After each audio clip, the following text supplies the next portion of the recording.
کل ریاست نے سرکاری ملاؤں کو بلا کر کے اپنے ہاتھ پر بیعت لے لی۔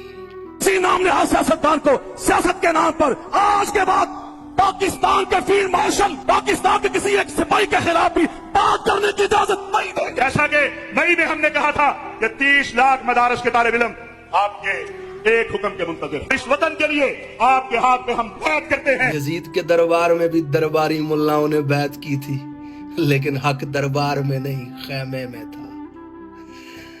ابو حنیفہ کو بغداد کی گلیوں میں کوڑے مارے گئے، ریاست کی بیعت نہیں کی انہوں نے، جبر کے سامنے کھڑے رہے کیونکہ حق بغداد کی گلیوں میں تھا، دربار میں نہیں تھا۔ احمد بن حنبل پہ جب ریاستی جبری عقیدہ مسلط کرنے کی کوشش کی گئی تو بغداد کے زندان میں بازو توڑوا لیا، کوڑے کھا لیے، لیکن دربار کی بیعت نہیں کی کیونکہ حق بغداد کے زندان میں تھا، دربار میں نہیں۔ وہ سرکاری ملا آج بھی حق زندان میں قید ہے، دربار میں نہیں ہے۔ آج بھی حق مرید کے اور اسلام آباد کی سڑکوں پہ خون کی طرح بہہ رہا ہے۔ اور چند ٹکوں کی خاطر خدا کی آیتوں کا سودا کرنے والوں، حق درباروں میں نہیں ہوتا، حق زندانوں میں ہوتا ہے۔ حق سڑکوں چوراہوں پہ کوڑے کھا رہا ہوتا ہے، حق گلیوں میں خون کی طرح بہہ رہا ہوتا ہے۔ کل تم بھی دفن ہو جاؤ گے، جیسے احمد بن حنبل پہ مسلط کیا گیا جبری عقیدہ تو انکار کیا اس نے، آج وہ جبری عقیدہ عرب کے ریگستانوں میں دفن ہے، امت کھڑی ہے احمد بن حنبل کے عقیدے کے ساتھ۔ کل تم بھی دفن ہو جاؤ گے، زندہ رہے گا نظریہ عمران، انشاءاللہ تعالی حاکمیت صرف میرے رب کی، اور اللہ کے بعد پاکستان کی عوام کے پاس حاکمیت کا حق، بند کمروں کے فیصلے مسلط نہیں کیے جا سکتے۔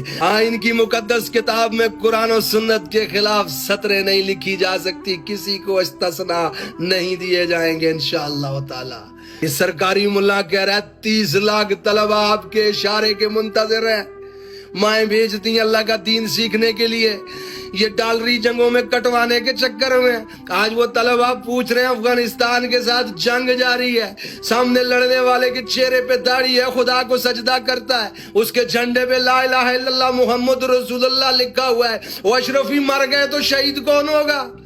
چند ٹکوں کی خاطر خدا کے دین کا فیصلہ کرنے والے درباری ملا، کل تک امت مسلمہ کا لیڈر عمران تھا، آج امت مسلمہ کی کرسی پہ کسی اور کو بٹھا دیا تم نے، اور صحیح کہا تھا تیرے لیے کسی نے، سامنے والے کو ہلکا جان کر بھاری ہیں آپ کا معیار دیکھا کتنے معیاری ہیں آپ، اف تلک کرتے نہیں ذل الہی کے خلاف، آپ کو دربار کی عادت ہے، درباری ہیں آپ۔ پاکستان کے علماء سے کہنا چاہتا ہوں کہ اس امت کو آپ نے دین پڑھانا ہے، ہمارے بچوں نے آپ پر بھروسہ کرنا ہے خدا کے دین کو سیکھنے کے لیے، ضروری ہے کہ لوگ آپ پہ بھروسہ کریں، لا تعلقی کا اعلان کریں ان درباری ملاؤں سے جو جبر کے ساتھ جا کر کے کھڑے ہو جاتے ہیں، کلمہ حق نہیں کہتے۔ وہ امام احمد بن حنبل زندان میں گئے، کوڑے کھائے، ابو حنیفہ کو کوڑے لگے، وہ ان میں سے کسی کو کوڑے کیوں نہیں لگتے؟ وہ ان میں سے کسی کو زندانوں میں کیوں نہیں ڈالا جاتا؟ یہ جبر کے نیچے ککڑی بن جاتے ہیں، یہ اپنے چند ٹکوں کی خاطر خدا کے دین کو بیچتے ہیں۔ علماء حق سے گزارش ہے اپنے آپ کو الگ کریں ان سے، قوم کے بچوں کو بتائیں کہ ان کا خدا کے دین کے ساتھ کوئی تعلق نہیں ہے، آپ انبیاء کے وارث ہیں، آپ نے ہماری نسلوں کو دین پڑھانا ہے، یہ لازم ہے کہ ہمارے بچے آپ پر بھروسہ کریں۔